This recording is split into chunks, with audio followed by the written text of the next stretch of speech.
It wasn't supposed to happen. Not to him. Not on that day. Not in front of so many eyes. The lights were blinding. The crowd was roaring. The music was loud enough to drown out doubt. Freddie Mercury stood exactly where he always had, center stage, commanding thousands of people with a single movement. And then, in a split second, something inside him failed.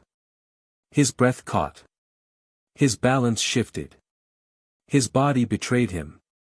That was the moment Freddie Mercury understood a truth he had avoided for years. He was no longer untouchable.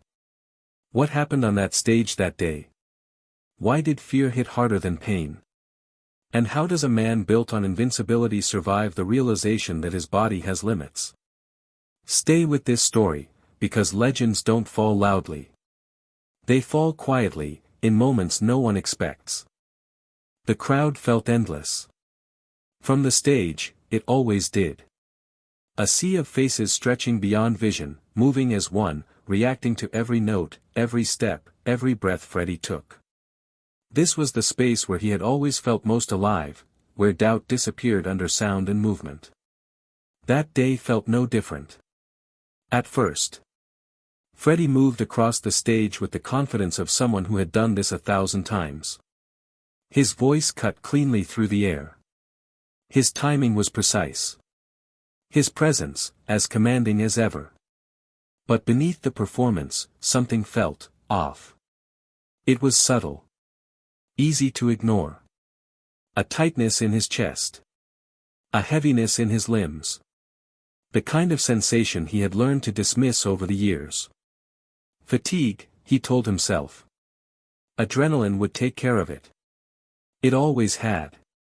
The music swelled. The crowd responded. Freddie fed off the energy, pushing harder, faster, louder. He always gave more when his body asked for less. That was his nature. Then it happened. Not dramatically. Not all at once. His footing slipped, just slightly. His breath faltered mid-phrase. For a fraction of a second, the rhythm between his body and the music broke. Freddie felt it immediately. A sharp, internal alarm. He corrected himself quickly, masking the stumble with a practiced movement, turning it into something that looked intentional. The crowd didn't notice. But Freddie did. His heart raced, not with excitement, but with something colder. Awareness. His chest tightened as he pushed through the remainder of the song, voice steady but concentration fractured. His body was no longer obeying automatically. He finished the number to thunderous applause. To the audience, nothing had changed. Freddie Mercury still stood tall, triumphant, untouchable. But inside him, something cracked. Between songs, as the lights dimmed and the band shifted positions, Freddie took a deeper breath than usual. It didn't help. The air felt thin. His limbs felt heavier than they should. For the first time in his career, the stage didn't feel like armor. It felt like exposure. Freddie glanced toward the side of the stage instinctively, grounding himself in familiar faces, familiar routines. Everything looked the same. But he wasn't. He realized then that the danger wasn't the stumble itself. It was the fear that followed. Fear he hadn't felt in years.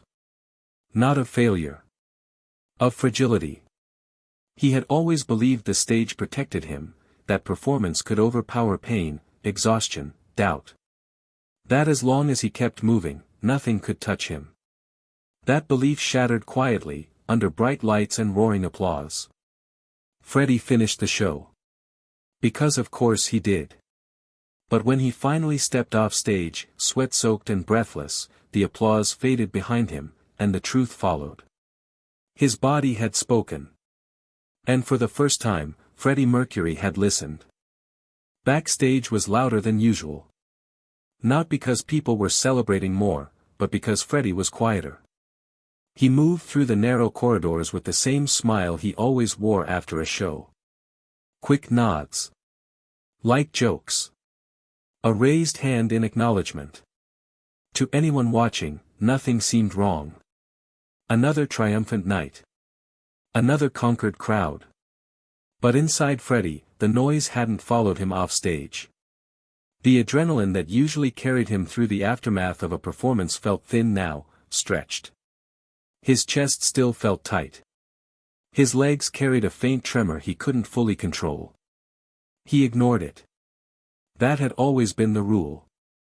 Freddie slipped into a private room and closed the door behind him, the sound muffled, sudden.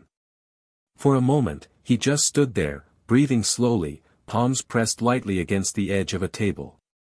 His reflection stared back at him from the mirror. Sweat-damp hair.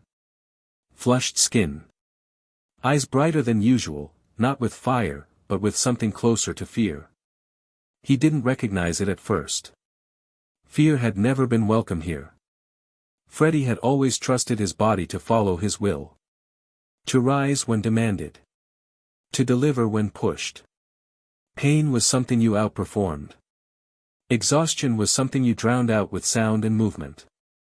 But this time, the body hadn't asked. It had interrupted.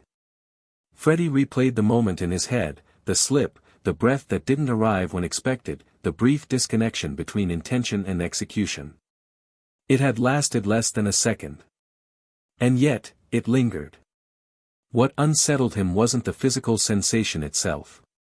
It was the realization that he hadn't been in control. That something could happen without permission. He sat down slowly, elbows on his knees, staring at the floor. His breathing steadied, but the unease didn't leave. It sat beneath everything, quiet and insistent. Freddie thought about how much of his identity was built on certainty. On command. On the illusion that he could always push harder, give more, override limits. That illusion had cracked. And cracks, once noticed, are impossible to unsee. A knock came at the door. Someone asking if he was all right.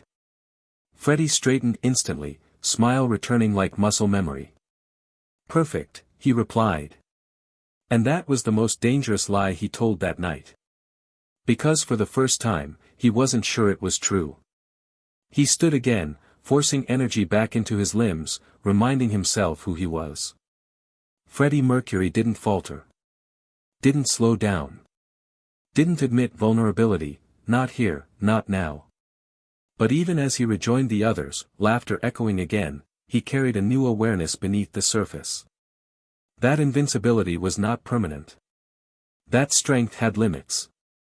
And that pretending otherwise came at a cost. Freddie didn't share the fear. He carried it alone. Because acknowledging it would mean accepting something he wasn't ready to face, that his body might not always keep up with the life he demanded of it. And that realization frightened him more than any audience ever could. The stage lights eventually went out. The crowd dispersed. The city quieted. The night folded in on itself the way it always did after a show, sudden, anticlimactic, empty. But the moment didn't end with the applause. It followed Freddie home. Later that night, alone, the memory returned with an insistence that surprised him. Not as a dramatic replay, but as a physical echo, a tightness in his chest, a subtle unease in his limbs, a lingering awareness that something had shifted. Freddie sat on the edge of his bed, shoes still on, jacket discarded on the floor. The silence felt heavier than usual. Not comforting. Not peaceful. Charged. He closed his eyes, and the stage came back instantly. The lights. The heat. The roar of thousands of voices. And then, that fraction of a second where his body hesitated. It replayed again. And again. Freddie tried to rationalize it. Fatigue. Dehydration. A bad moment amplified by imagination. He had experienced discomfort before. Pain. Exhaustion. He had pushed through worse. But this felt different. This hadn't been pain. It had been uncertainty. The kind that doesn't announce itself loudly, but settles into your thoughts and refuses to leave. Freddie stood and walked slowly across the room, restless. He poured himself a drink he barely touched. His reflection in the darkened window looked unfamiliar, not weak, but thoughtful in a way he wasn't used to seeing. He realized then that the fear wasn't about collapsing. It was about unpredictability. The idea that his body, the one thing he had always relied on absolutely, might begin making decisions without consulting him. That thought unnerved him more than critics ever had. Freddie had always believed that discipline and passion could override limits. That if you loved something enough, you could bend yourself to it endlessly. That belief had fueled his brilliance. But now, a question surfaced that he didn't have an answer for. What happens when love asks more than the body can give? He didn't want to dwell on it. He didn't want to name it. Naming it would give it shape. Weight. Reality. So he didn't. Instead, he lay back on the bed and stared at the ceiling, listening to the quiet hum of the house. The world outside continued, indifferent. Time moved forward whether he was ready or not. Freddie realized that fear doesn't always arrive as panic. Sometimes it arrives as awareness. And awareness, once gained, changes how you inhabit your own skin. He wondered how many more moments like that would come. How many times his body would whisper before it was forced to shout. How long he could continue pretending that nothing had changed. The questions didn't demand answers yet. But they waited. Freddie eventually slept, exhaustion overtaking him, but even in rest, the sense of vulnerability lingered. Not loud enough to wake him, but present enough to remind him that something fundamental had shifted. The stage was no longer just a place of power. It was a place of risk. And that realization followed him into the days that came after, reshaping how he listened to his body, how he pushed himself, and how he measured strength. Because once you realize you are no longer untouchable, you never quite move the same way again. The body has a way of repeating itself when it's ignored. Freddie noticed the signs in fragments, not all at once. A longer pause before catching his breath. A stiffness that lingered after rehearsals. A fatigue that no longer dissolved after sleep.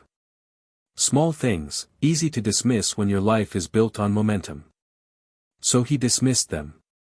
He told himself it was the schedule. The travel. The relentless rhythm of performance. He had always lived this way. His body had always adapted. Why would it stop now? Freddie pushed forward with the same intensity he always had. Rehearsals were longer, not shorter. Performances remained explosive. If anything, he gave more, as if volume could drown out warning. And to the outside world, it worked. He looked powerful. Focused. In control. But privately, he began making small adjustments he didn't talk about. Standing still for an extra moment. Leaning on the piano longer than necessary. Timing his movements more carefully. He didn't frame these changes as concern. He framed them as strategy. Freddie had always been strategic. What unsettled him wasn't the discomfort itself, it was the way his body now required management. That word sat uneasily with him. He had spent his life commanding himself, not negotiating. One evening, between rehearsals, he sat alone in a quiet corner, head tilted back, eyes closed longer than usual. Someone asked if he was all right. He smiled.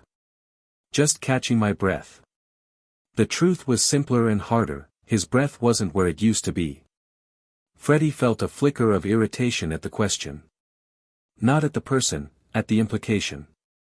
That he might need checking. That something might be noticed.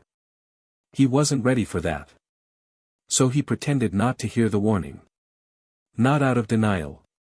Out of defiance. Freddie had built his life on intensity. On the belief that giving everything was the only way worth living. Slowing down felt like surrender, and surrender felt incompatible with who he believed himself to be. He had survived so much by refusing to stop. Why would he start now? But the warnings didn't disappear. They adjusted. They became quieter, more persistent. Less dramatic. More insidious. Freddie began waking up already tired. The kind of tired that doesn't lift with coffee or movement. His body felt heavier in the mornings, slower to respond. He told himself it would pass. He told himself everything passed. Still, something inside him began listening, even as he pretended not to. That internal contradiction created tension. Not panic. Not fear. Pressure. The pressure of knowing something you aren't ready to accept. Freddie didn't speak about it. He didn't share it. He didn't give it a name. As long as it remained unnamed, it felt manageable. But awareness has a way of growing, whether invited or not. And Freddie was beginning to understand that ignoring a warning doesn't erase it. It just delays the reckoning. It happened without drama. No collapse. No headline. No single moment anyone could point to and say, that's when it changed. That was what frightened Freddie most. The strength didn't disappear suddenly. It slipped. He noticed it in the middle of an ordinary day, not during a show, not under lights, but in a quiet moment when there was nothing to distract him from the truth.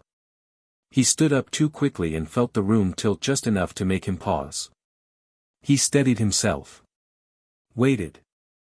The sensation passed. But something stayed behind. A hesitation. Freddie frowned, irritated more than alarmed. He had always trusted his body implicitly. It responded immediately. Reliably. Obediently. This delay, however brief, felt unfamiliar. Unacceptable. He moved on with his day, refusing to give the moment weight. But the feeling returned later, then again. Not enough to stop him.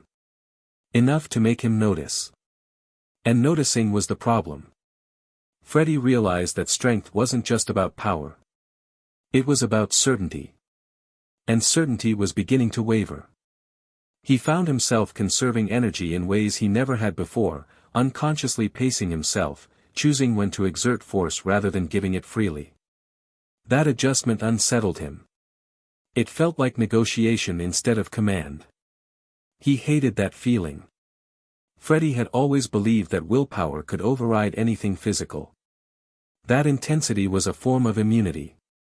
That if you wanted something badly enough, your body would follow. Now, his body was asking for consideration. That request felt like betrayal.